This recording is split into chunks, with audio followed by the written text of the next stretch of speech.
every CMOS process starts with photolithography. And it is the photolithography that limits the resolution, the smallest scaling that can be realized in the fabrication factory. And the smaller scale you have, the more the benefits you can expect. For example, faster device, lower power consumption, and more integration, lower price. And that enabled our modern era of IT world nowadays. So in order to realize such small patterns in multi-scale integration process, the photolithography depends upon the wavelength of the spectrum you use. So indeed, we looked at the expectations like this, starting from 2004, arriving at 2019. People expected that they can actually realize this have pitch 90 nanometers, 65 nanometers, all the way down to 16 nanometers. But the reality is that the industry has been driven by a lot of pressure for this innovation. So nowadays, this thing actually became not 16, not even 8, became 5 and 3 nowadays, driven by Samsung and TSMC. And as they do, they need to use smaller and smaller wavelength, because everything patterned is going to be limited by the wavelength of the exposure they use. So initially people use the UV light, extreme UV light.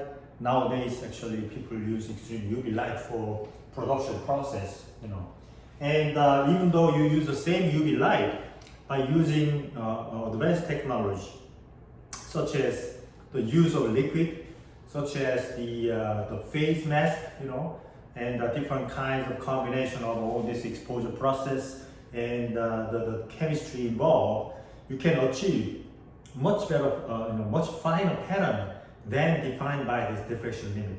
That is the technology that is driving the industry nowadays. Okay, so I explained up to the end of OPC, optical proximity correction, PSM, phase shift mask. These are the things you need to memorize. So finally, I would like to talk about the use of extreme UV light. What is extreme UV light? The wavelength became 13.5 nanometers by using UV laser light. Okay, lambda here is 13.5 nanometers by using xenon laser, and that is really an amazing thing actually.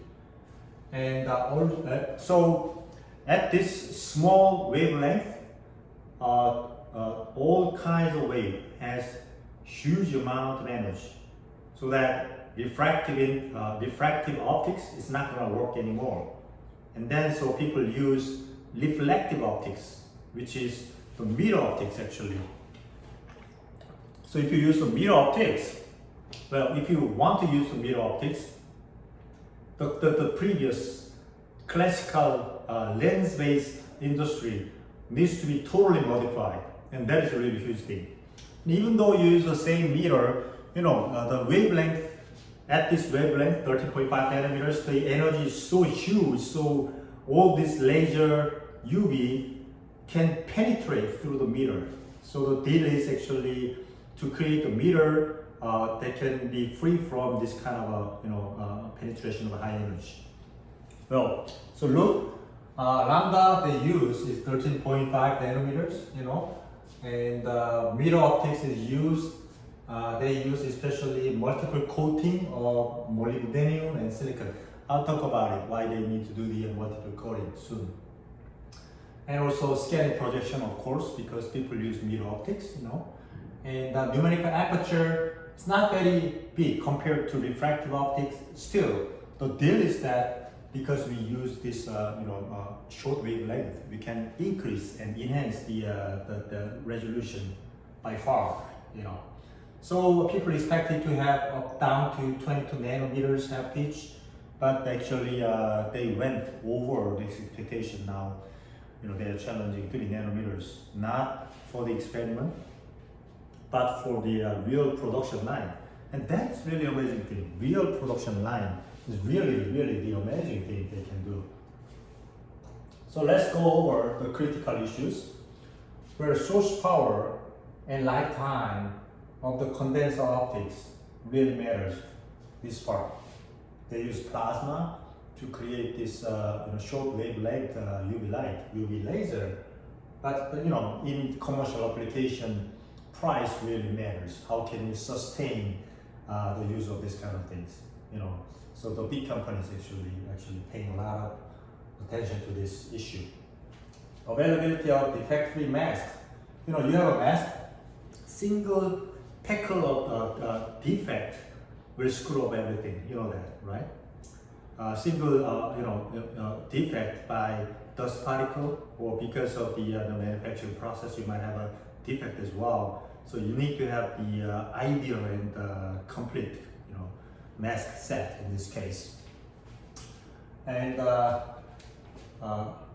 reticle needs to be protected during storage and handling. Well, storage handling is very important in terms of the commercial development, you know. So this part needs to be taken care of as well. And of course, the optics. This whole optics is projection optics. Look, the radiation from this xenon gas lamp will go through the mask, right, by the reflection, and it will go through the it will go through the mirror, series of mirrors, like the way the UV light went through the series of lenses. And these are the convex and concave asphatic mirrors, you know, eventually go through the aperture and then land upon the wafer to have the step pattern. Pattern, step, pattern, step, pattern, step, pattern, step, and so on and so forth. And these are really important, you know, things you need to go through. So this projection optics and illuminator optics, lifetimes really matter. You know, they need to move around, you know, there are moving parts, you know, there are shifting things, and more than anything else, there's the huge interference of this, high energy laser light, and how can you make this, mirror optics sustainable? That really matters.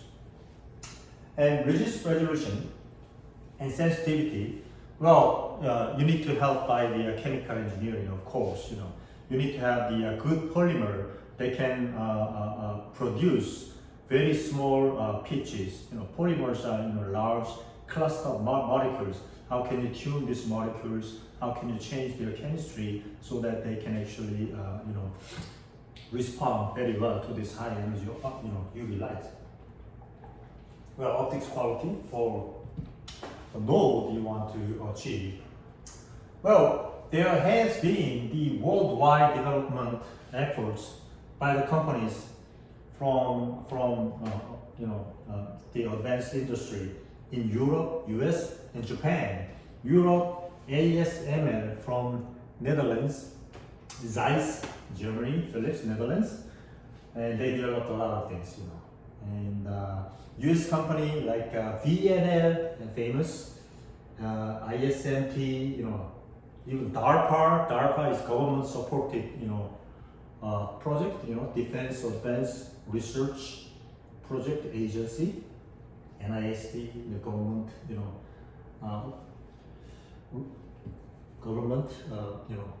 companies, Nikon in Japan, Canon, and Hoya, Asahi, Glass, and other companies as well. Nowadays, it's pretty much classified, and now probably the world is being dominated by a single vendor, ASML. ASML is a leading company and the best, and they are the one probably installing the projection optics for TSMC, Samsung, SMIC, and Global Foundries. The top 5 industry all depends upon optics from ASML from Netherlands. So it's a huge industry driven by almost single company nowadays. That's amazing. Well, if you take a look at the principles of extreme UV lithography, well, here's an explanation that I promised. Why do we use multiple layer coating of molybdenum and silicon? All materials are semi-transparent at extreme UV wavelength because extreme UV wavelength simply has huge amount of energy that can penetrate through kind of materials. So you really need the mirror that's impenetrable. How can you achieve that? Simple metallic mirror cannot do that. This light just will go through the crystal of these metals. So you need a multiple mirror by using constructive interference optics, by multiple reflection from many different layers. So these layers need to have low K, and of course they need to have large difference in the refractive index. So look, silicon has a pretty nice refractive index, and molybdenum is right here. So people use a mixture of silicon, beryllium, molybdenum, and other materials for this coating. And take a look at this coating. These coatings are very, very interesting, So the first layer might be silicon, second layer molybdenum, silicon, molybdenum, silicon, and molybdenum. Repetition of these thin coatings. What will be the thickness of these coatings? It will be exactly the quarter of a wavelength.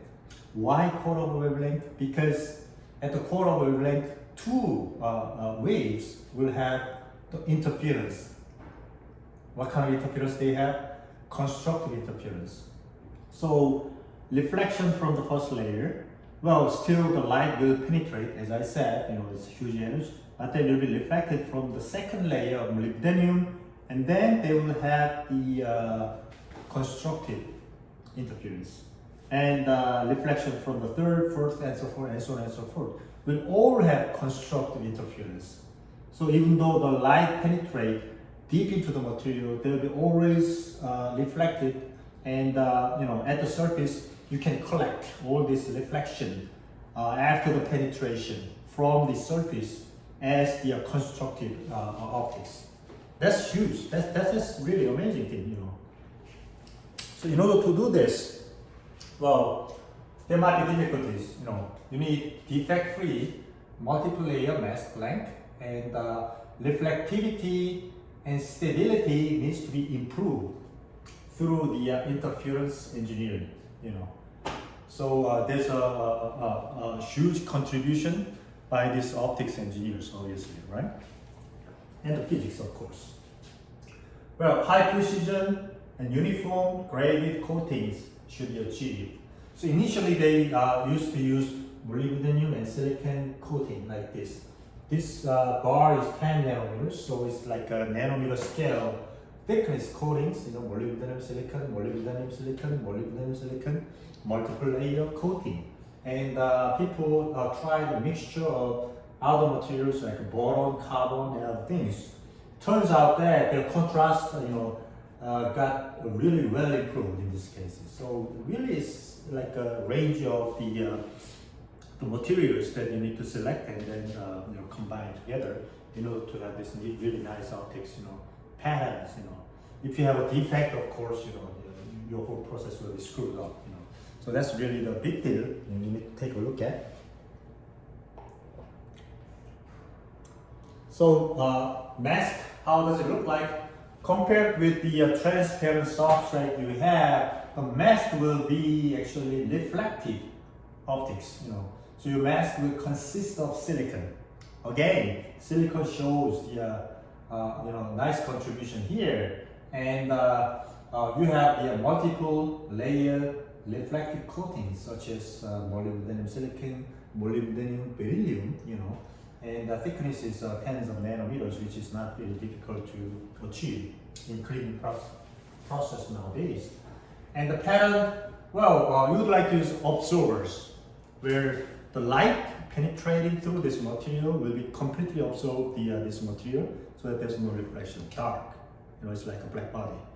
So that actually reflection from this pattern absorbers, nothing.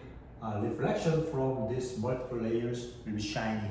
So you have these really nice patterns of mask on top of silicon, like this. This way, actually, people can achieve, nowadays, a couple of nanometers, and that's really beautiful achievement, So you are looking at real nice industry scale optics projection system. It almost looks like a satellite, isn't it? Right? And actually, it's probably more expensive than a satellite. Very expensive, because it integrates, a huge amount of engineering tools and analytical results. That are again, you see that the optics component inside, huge vacuum pump to make the whole thing free from the interference of the particles and the molecules as well. So this is the one developed by the US company, VNN right here, okay? And extreme UV laser plasma source is right here, 4.5 watt into the condenser. These are the patterns they demonstrated at VNN. You see that 100 nanometer patterns are possible, 70 nanometer holes are possible. These are really amazing things. Not only possible, but possible with the commercial scale approach. You can replicate these things, into tens of thousands of substrates. That's the amazing thing, right? That is really, and you can even create this nice round-shaped patterns, holes, the array of holes, and thin lines down to 50, 45 nanometers. This is probably sometime around the early 2000s, but nowadays, so 2020, they can show a few nanometers of these patterns and patches, pitches, and a few nanometers of holes and other things, which was thought of as the dream. And because of the dream, actually, people try to develop a lot of tools in the nanotechnology. But nanotechnology, of course, showed some possibility, like the use of nano ink, use of nano tip, nano pens, use of the scanning probe microscopy to demonstrate nanometer patterns, electron beam lithography to demonstrate and use these patterns for experiments. But one thing they failed is actually they failed to make everything into commercial scale. One thing these optics engineers actually succeeded is actually clean room engineers succeeded. They succeeded in making everything into commercial scale, and that's very important. And you'll take a look at the tour today. So I'm going to go to the clean room and show one of the examples of contact mask aligner, which is for research purposes. I'll show you demonstrate how that works. What are the process for the preparation, and what are the detailed steps you can go through. And then I show you the commercial. It's not, if not commercial, but kind of automatic scale device, kind of classical device, but still is effective and working very well from our clean room. So right after this, I'll go into the ISRC clean room and walk through with you guys. Okay, if you have any question, you can send me Kakao message anytime you like. Okay. All right, and then next time we'll go through the clean room again, and I'm going to explain the detailed process after this photolithography, such as oxidation process, diffusion process, deposition process, etching process, and eventually combination of all these things to complete the device that we would like to have. For instance, CMOS devices, sensors, actuators at different scales. That's why we are talking about multi-scales. But again, let me emphasize this. This whole class is not only about single coating of nanomaterials. We are talking about combination of such material layers and then patterning followed by this combination of materials to achieve the goal of your specific research. So by having these special tools, you can achieve something no other people can achieve actually. This is really nice chances for you, I believe. Okay, we're gonna go through this clean room tour from now on. Good morning, guys. I'm again at the Inter-University Semiconductor Research Center, which is the central clean room of our campus. So this place is the place where all this semiconductor process is going on, and this place was established long time ago, 1985. I don't know if you can see this. 1985. Okay, and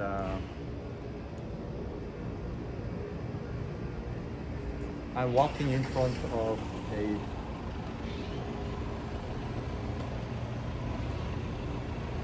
person that we are commemorate, Dr. Kang Dae-won. He is the one actually who developed MOSFET. You can read it, right? 전개 효과 transistor, MOSFET, in the Bell Laboratory. Okay, and he's the guy who invented a non-volatile semiconductor memory device. Non-volatile semiconductor memory device. You know what it is? It is the flash memory. Actually, it is the USB memory that you guys are using nowadays. It's an amazing thing actually. So he is the inventor of the flash memory or the USB memory that we are using nowadays. Korean is an inventor. Interesting and amazing, right? So I'm walking through this place today, and I'm gonna show you the details of photolithography process and furnace together. So here's the process of entering the clean room. I just entered through the door, and this is the entrance to the clean room, and I just wore, the gloves that protect the equipment from the human intervention, and just wore the gown that also protects dust from human beings as well. So I'm just entering through the air shower room now.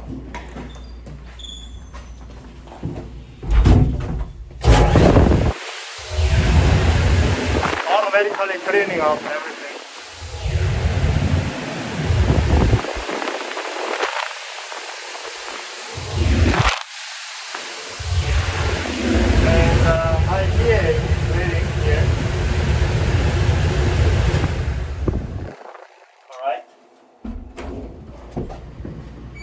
So we are entering through the corridor leading to the photography room, okay? Photolithography room, okay? This way.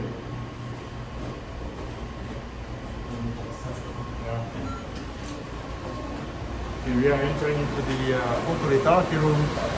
As you can see, the color in here, the room color, it's all yellow. The reason is because they need to remove the UV light from the light sources, because UV light will change the chemical properties of the photolithography chemicals. All right. I'm walking through the clean room now. So this is the place where they collected the equipment for microphotolithography. And my TA we'll try a little demonstration of how we can go through this photolithography process. Which equipment are you going to use today? We're going to demonstrate using spin coater right now. Spin coater and contact aligner. Contact aligner also. Okay, so we'll take a look at spin coating machine first. He's registering for the use of this machine.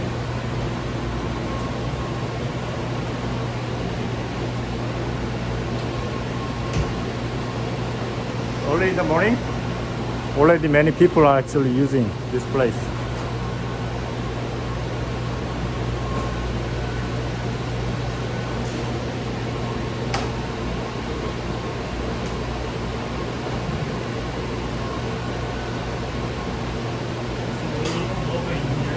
Okay, we are logged in now.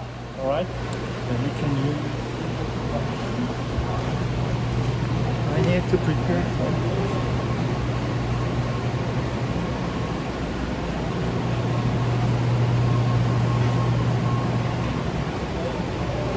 so here are a collection of pieces of equipment that is used for the microphotolithography. First of all, thermal process. You need to evaporate the solvent. You need to dry up your wafer. These are the heaters. And these are spin coaters. Okay. My team is preparing for running the spin coater. Because many people use different chemicals, you need to block out, this place with the aluminum foil, okay? Because they use different kind of photoresist. We don't want mix them together chemically, okay?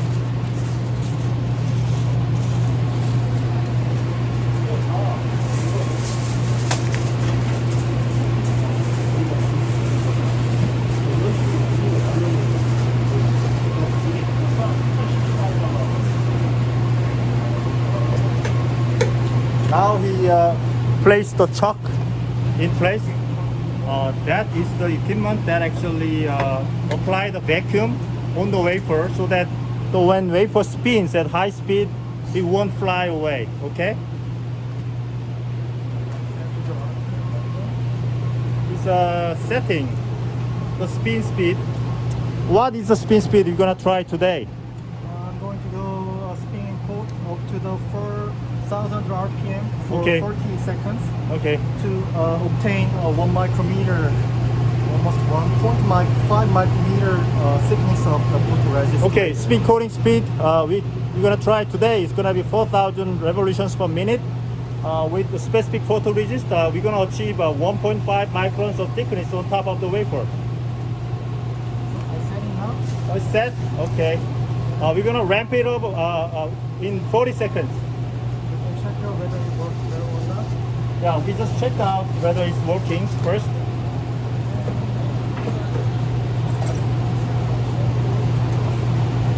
One of our wafers, get ready. 박유경, 오늘 그 PR 트랙 저 일하는데 직접 일하는 거 잠깐만 내가 가서 볼게요. 지금이요? 네, 조금 있다가. 아, 네네. 예. 그 시모스 룸에 있나요? 네네. 커팅하는 거 막. 예. 예. 알겠습니다. Alright. I set my wafer on here Yeah. and I turn it on the vacuum right now. Turn on the vacuum so the wafer is completely stuck on the vacuum chuck. And I make it rotate. Make it rotate. I need to modify the position. Modify the position. Yeah. And ramp up. Yeah. The speed. So Now it's ready. now it's ready. Okay. But first of all, I need to coat it HMDS first. We're gonna coat the surface with a primer, HMDS. You guys probably heard about this in my class. Okay, that's the primer.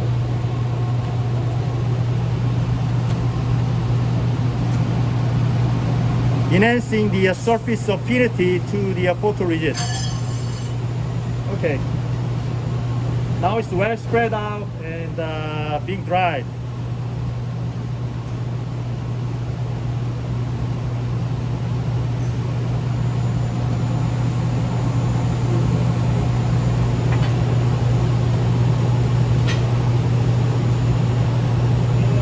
How many seconds are you trying this? 40 seconds. 40 seconds of primer. And same for the photoresist. Okay, photoresist will be another 40 seconds.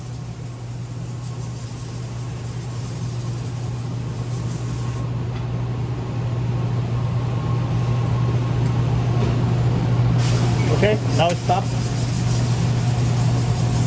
So we're gonna bake it, dry it up, because there are solvent remaining over the surface. For the 90 degree. 90 degree Celsius for 1 minute. 1 minute. So now we are evaporating the solvent of the HMDS, hexamethyl D-siloxane. Hexamethyl D-siloxane. It's a hazardous chemical. You don't want to inhale this. That's why people place this hot plate inside the vacuum. Fume hood. Fume hood is supposed to suck up the air inside, so that no chemical from the fume hood will be coming out. There are a lot of dangerous chemicals people are dealing with in the clean room, so you need to pay extra attention, and then you need to go through some specific education regarding the use of chemicals. All right. And so while the solvent is evaporated, HEMDS solvent is evaporated, I'm just walking through the clean room. This is kind of dirty clean room, the class 10,000. 10,000 is still very clean, but compared to CMOS standard, it's 100 times more dirty. And they collected a lot of equipment. You see right over there, this equipment is ion implanter, and there are a lot of deposition, vacuum deposition equipment here. All right, I'm coming back to photolithography room. But on the way, what you're looking at is you're looking at the SEM and the electron beam lithography equipment. All right. So I'm gonna explain these pieces of equipment much more detail later. Are you ready? Okay. Now the wafer is fully dry, and we are ready to spin coat the photoresist. This is the Agent 5214 positive photoresist. And I will deposit it with my ready-made spot. Yeah. So our TA will actually, place this photoresist chemical on top of the wafer. Okay. Film is very hazardous for your health. So Yeah, these are really dangerous chemicals, so you need to pay a lot of attention here. Okay. I need to discard it. Okay. So now we discard it. Go ahead. I'm going to start spin coating.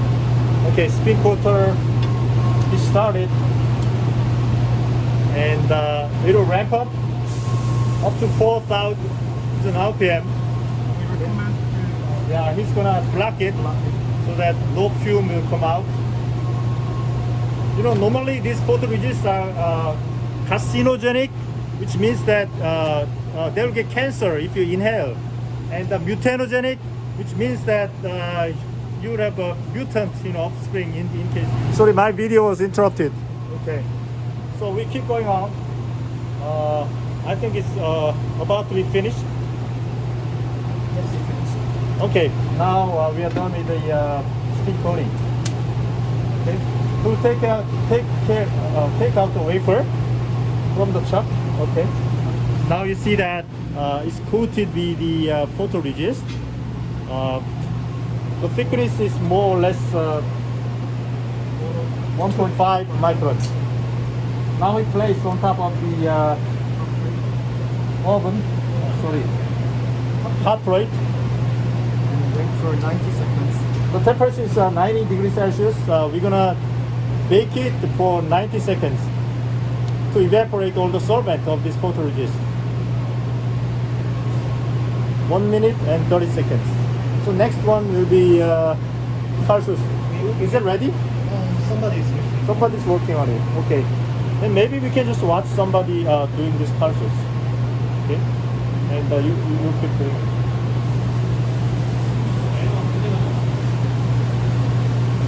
How about the one next to this?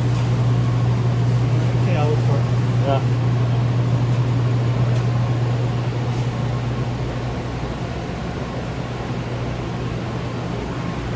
So we got two pieces of contact mask aligner. The commercial name is SUS. Normally they used to call it Carsus, but nowadays they call it SUS. Okay.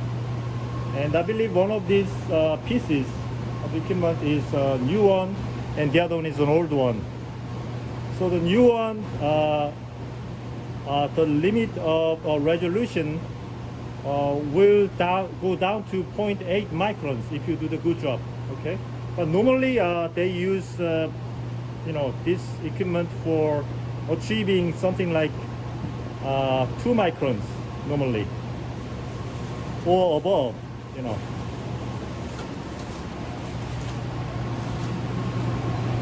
So now our TA is cleaning up our place.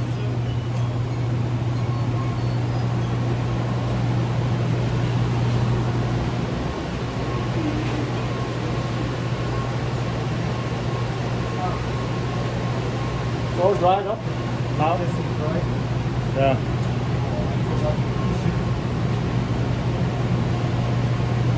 Now we are cooling the wafer, and we'll prepare the mask and the substrate together and place in this expo the mask alignment. I have to clean up the chalk with the acetone. He will also need to clean up the chalk with acetone. All right.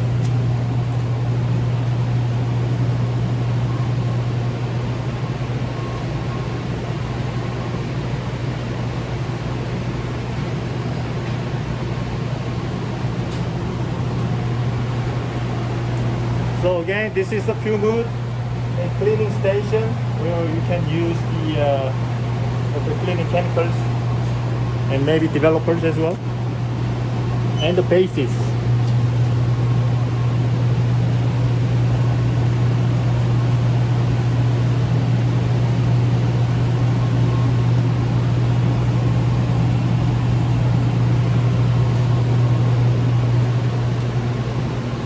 So all pieces of equipment here are supposed to be used based on the registration. You have to register on the computer to be able to use any of this equipment. Now our TA is getting registered for the use of Carsus.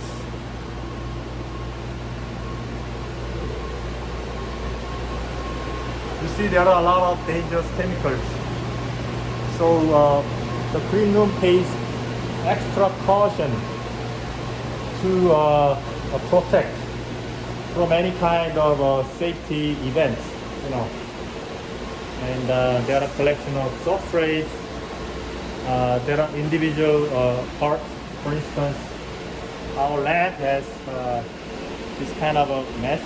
These are the masks that are being used. Some of our chemicals, some extra, masks here. All right.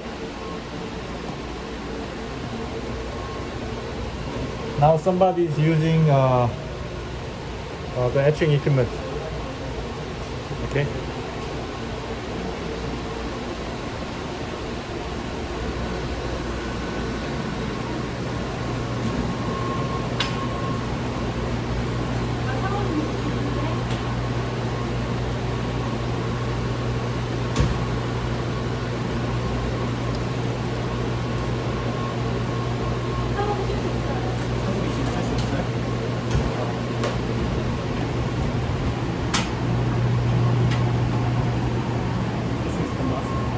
This is a mask.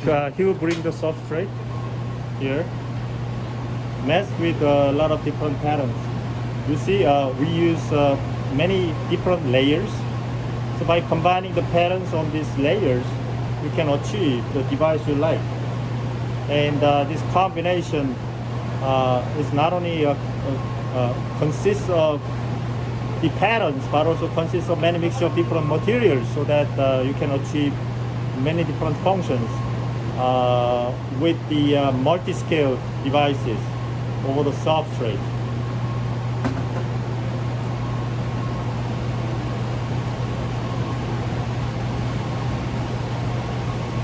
Are you ready for it?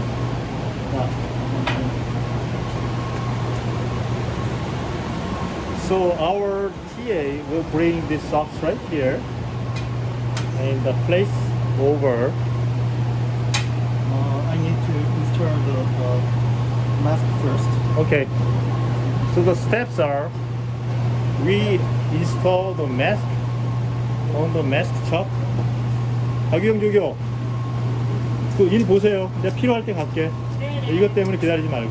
네, 네. 한일 하세요. Everybody's busy here. The conveyor always set like this. Okay. Ready to change the mask. Yeah. The mask vacuum is off now. Yeah. So I'm going to use this side, this mask. This button mask. Okay. Can you explain what this mask is for? This mask is for patterning the opening side of electrode for my sample. Okay. So this is open side, Okay. which will be dissolved. Yeah. Make it dissolve to my H5214. So because we are using positive photoresist, Right. yeah, whenever you have an opening, the opened area will be dissolved away during the developing process.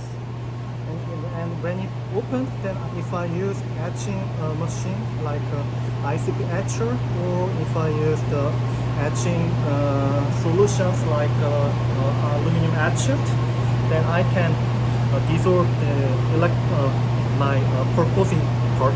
So after developing, with this opening over the substrate, it's going to continue this etching over specific etching machine, like a dry etching or wet etching, to remove the material from the surface with this pattern.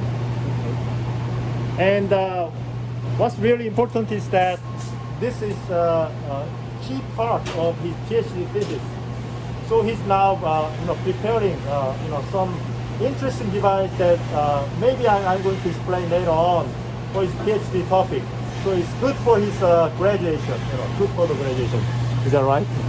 Yeah, go ahead. Ready for that vacuum? It's on not fixed yet. So because there's no vacuum yet, it's moving. But if you apply the vacuum, this mask will be in place and it won't move. So that you can flip it over. But still you have to be careful. Just in case the vacuum is incomplete, you shatter your mask and you need more time for graduation. Be careful. Okay. Ready for roll marking. Okay. But before it, I need to check it out whether it's on position or Okay. either position or not. So this is the chuck for loading the substrate.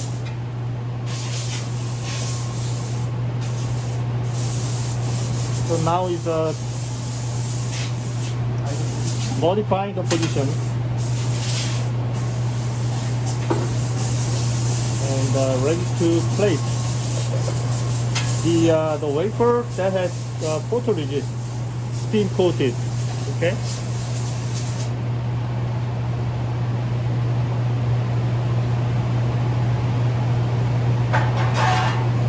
And I set my wafer position onto the pin over here. Yeah, okay. So pins are the references to place this wafer flat. We call this wafer flat. Right underneath, there are straight line, okay? Now apply the vacuum again, so it won't move, okay? So now two pieces of substrate and mask, they are in place. So he will perform the vacuum contact You see the contact light coming up? Okay. Now the microscopes are automatically aligned together, and the microscopes are actually looking at the location where these patterns for the alignment marks, which I didn't explain. I will show I'm gonna you. explain later on. Okay. I will show you. Sure. First, before to align, I should set time, which how much Exposure time, exposure okay. and wafer contact type. Yeah, contact. It could be vacuum contact. It could be dry contact. It could be separation. Exposure type.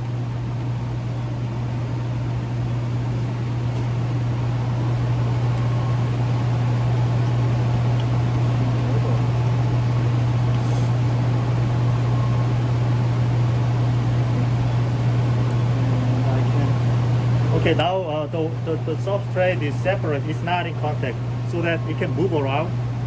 Okay, and now we use the microscopes to look at the alignment patterns.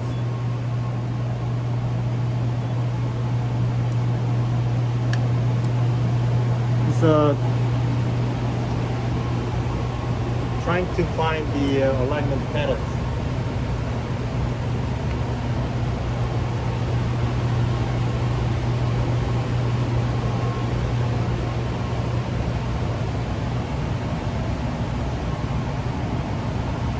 So they got two microscopes here, okay?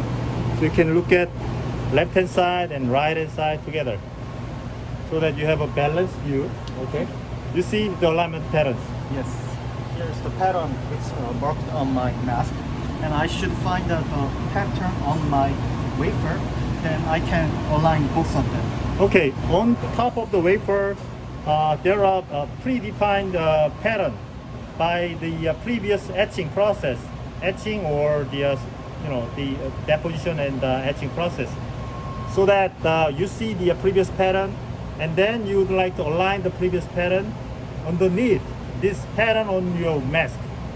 These are the patterns on the mask, right? Yes. Yeah. So now he's trying to find the previous pattern on the wafer. And you may see You found something, right? find something Yeah. pattern Something moving around. around, like it. That's the pattern on the wafer. And I want to align the Crossbar, crossbar and the triangular triangular patterns, patterns, right? all together. All together. But Yeah. both of them should be matched. Yeah. So left hand side and right hand side should be matching. So you move X, Y positions, and also theta. You try to rotate your wafer to Here- completely align. In this case, theta is not matched right now. Yeah, see, maybe left hand side is okay, but right hand side is not okay, so he need to rotate it. So I'm going to rotate it right now, like it. And match it. Now he's rotating. Are these guys matching now? Almost? Yeah, try it. Try to match completely. This matching process all depends upon your hands. It's not automatic on the research machine, but in production machine it's automatic. Okay. So now it will match it. Well matched. You see the left hand side and right hand side, the patterns are matched. Okay. Moving around, but it's whole completely matched. So you need to come up with the suitable the matching patterns. It all depends upon your choice. Okay. Now it's time to exposure. Time for the exposure. You're gonna use UV light. Remember, UV light is high energy exposed, so you don't want to stay around. Did you press it? Okay. Going to exposure right now. Now exposure process will start. This machine will automatically working. It's nice, beautiful German engineering, you know. See, the microscope will automatically lift it up, and exposure, everybody turns because you don't want to look at this light. You see the exposure is over in a very quick time. Okay? Is it over? Yes, it's Yeah. over. I set 4 seconds for my sample. Yeah, stay 4 seconds. And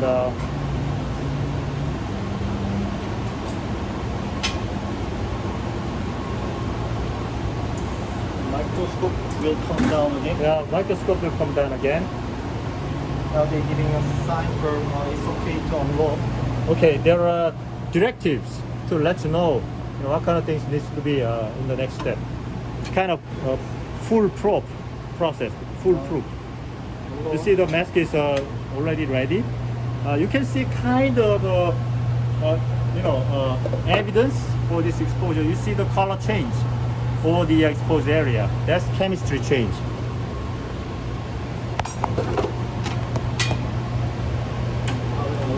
Okay, unload the mask, bring it back in position.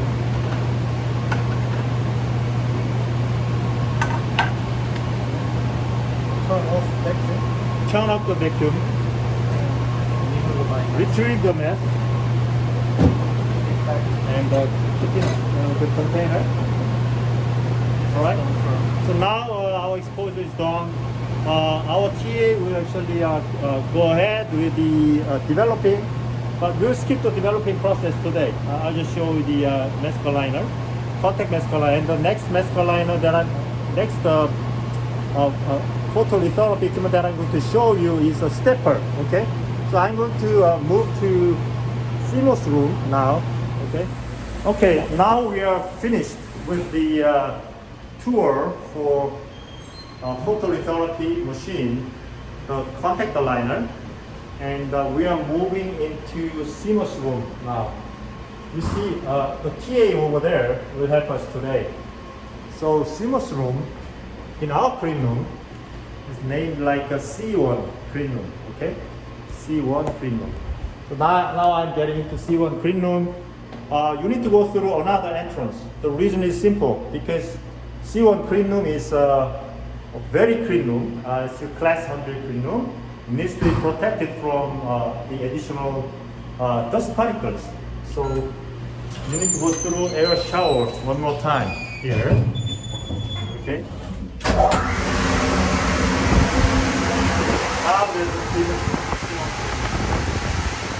Now I'm in the C1 clean room, class 100 CMOS clean room. You see the people right over there. That was the METS clean room that we used to visit and try the photolithography, all right? And so I'm walking through this C1 clean room, all right? You see the equipment, deposition, and these are the pieces of equipment we're gonna visit later on. The furnace, okay? There are a lot of banks to elevate the temperature and deposit gases and do the oxidation process.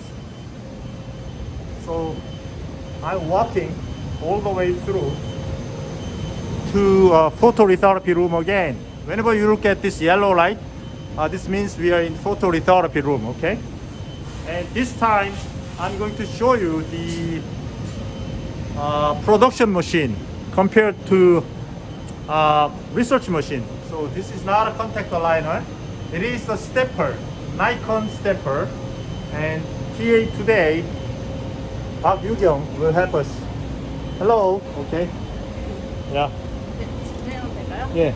일단 트랙이라는 장비고요. So this is called PR track by professional terms. 네, 여기서는 이제 PR 코팅, 베이크, 현상 모든 작업을 할 수가 있습니다. We are doing PR coating, baking, and developing all together 네, 여기- automatically in this machine. 자동이죠? 네, 오토입니다. Yeah, automatically in this machine.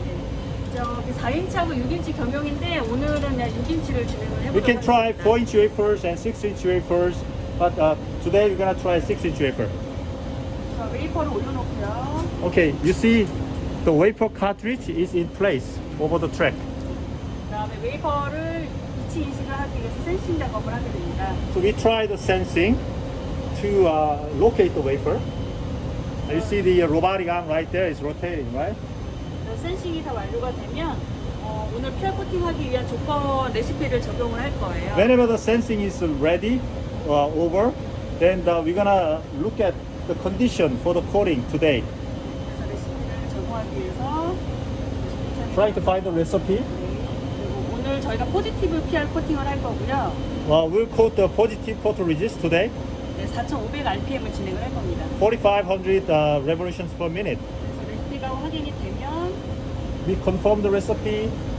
그러면 센팅된 웨이퍼에다가 확인된 레시피를 적용을 할 겁니다. We apply the recipe on the sensed wafer. 이렇게 하고 스타트를 누르면 Just start it. 로봇함이 웨이퍼를 가지고 가서 HMDS를 진행을 하고요. You see the robot arm actually carries the wafer and apply the HMDS, hexamethyl siloxane. 네, 그리고 풀플레이트 들어가서 웨이퍼를 시킨 다음에 Okay. 그다음에 센싱 야. 센터를 맞추고요. Okay. So HMDS is applied and try to locate at the center. 네, 맞춘 다음에 이제 PL 코팅하는 쪽으로 넘어가게 돼요. Okay, it'll go automatically to photoresist coating. 그래서 아마 1분 정도 소요가 되고요. It'll take about 1 minute. 풀플레이트는 30초 정도 소요가 되고 Full plate, hot plate죠? 풀플레이트 그러니까 저기 온도를 올려서 Yeah. 하는 거기 때문에 That's evaporation of HMDS. Take about 30 seconds. 그래서 30초 동안 풀플레이트에서 있을 거고 Yeah. 센터 바로 맞출 거고요.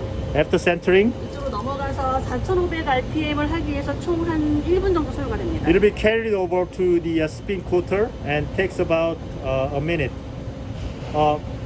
두께는 얼마로 하려고 그러죠? What is the thickness we are targeting? 네, 4,500 RPM을 하게 되면 PR 코팅은 한 8,550 정도가 됩니다. At 4,500 RPM, the target thickness will be 0.85 microns.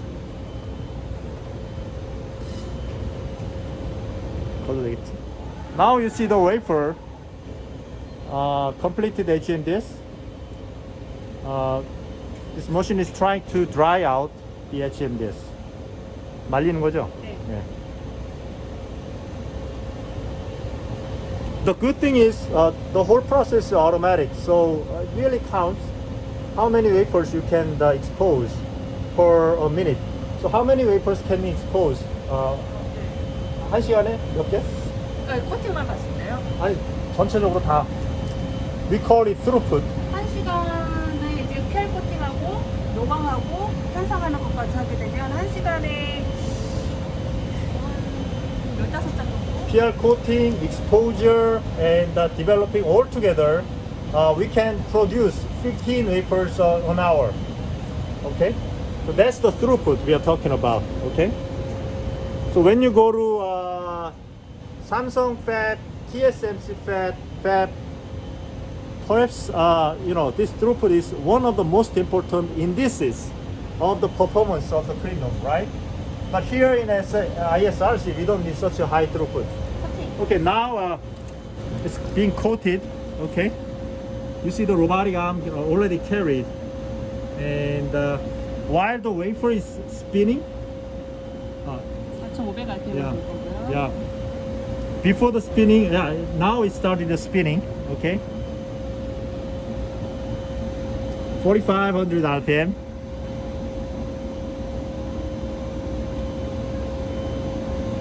To achieve 8,500 angstrom or 0.85 microns of thickness.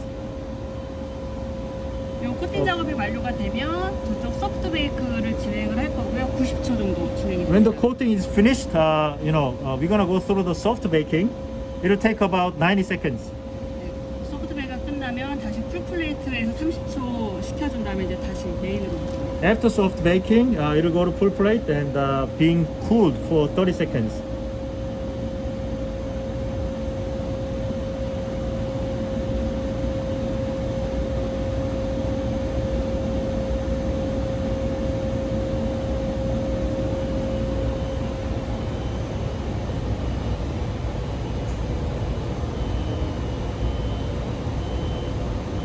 이거 저 공정교육할 때도 다 이렇게 보여주나요? 네, 똑같이 보여주세요. Alright, now our robotic arm is working. Brought the wafer, put into the hot plate. You see HP, 그래서 90초 take about 90 seconds. Now hot plate is finished. Going to cool plate. Wait for 30 seconds to cool down the chemicals on the surface. Okay, now the next step will be exposure. Exposure machine is right there. Stepper. but there are not many things to show you guys because everything's being done inside. Instead, TA today will show up the wafer that is being finished with this exposure process. So she's bringing the exposed wafer step by step. 그러니까 셀이 반복적으로 찍히는 건데요. Yeah, there are cells being exposed repeatedly. That's why we call it stepper. 네, 기본적인 셀 사이즈에 따라서 같은 웨이퍼 사이즈 안에 요거는 한 70개 정도. Depending on the cell size, you can pattern, different number of, cells. 요거는 한 120개 정도 이상. This one has more than 100 cells. This one has about 70 cells because it's larger. You can take a look at much more detail. 그래서 이 목적이 뭐죠? What are the function of this? 그러니까 웨이퍼 같은 면적 안에 좀 더 작게 많이 오케이. 들어갈 수가 있고요. 디바이스는 CMOS? 네, 시머스. 예를 들어 뭐 타겟으로 하는 게 뭐 250 나노, 뭐 250 nanometer CMOS, the combination of circuits that I explained in class, to achieve microprocessing or, the memory devices. 그래서 포토 공정을 이제 요 스태퍼라는 장비에서 진행을 하고요. Now this is the stepper we're gonna use. The photo stepper. Okay. 여기 또 이쪽에다가 이제 우리가 마스크를 이렇게 만들면 We open the door. You see the masks right here. 마스크 이게 한 셀의 마스크죠? 네. This is the mask for a cell. You see, this will be reduced by 몇 배 정도 이게 줄어들죠? 5분의 1로 It 축소. will be 1/5. So the whole area will be 20% of it. 5분의 1 축소가 오케이. 돼서 여기 안에다가 이제 웨이퍼 카세트를 넣고 We place the wafer cassette inside. Okay. 네, 그래서 웨이퍼가 들어가서 이제 Wafer will be automatically loaded and follow through this process, stepping process. So Nikon stepper right there. 원래 450 나노 복장되고요. Yeah. 내부에서는 컨트롤 해가지고 250 나노까지. Okay, normally they use 450 nanometer process, but we control this machine such that we can achieve 250 nanometers. That is a K value that I explained in class, So 250 nanometer spectrum. Well, 지금 어떤 라인을 쓰죠? 아이라인 This is called I-line stepper.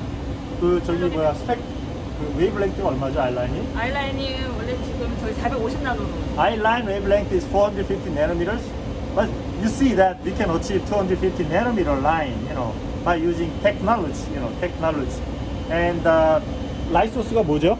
라이트 소스가 할로겐 램프로 사용하고. We use halogen lamp. 1000와트. Yeah, 1 kilowatt high halogen lamp. Okay, now I think we are pretty much well finished. Okay, let's thank to our TA 박유경 today. 감사합니다. 네. All right. So now we are finished up with watching and going through, walking through this clean room. Just a little bit today. There are many things that we need to study more, many things we need to look into for the further details, more, from this clean room. One thing you need to get reminded of is that, the whole process of this multi-scale engineering, multi-scale fabrication process is actually a combination of multi-stack, multi-level integration of the patterns and combination of etching, patterning, and the doping processes. So from now on, we're gonna study more about the physics, the fundamental working principle, and the use of this doping, etching, and the multi-stack process as well. Okay, have a good week, and I'll talk to you today, Wednesday again.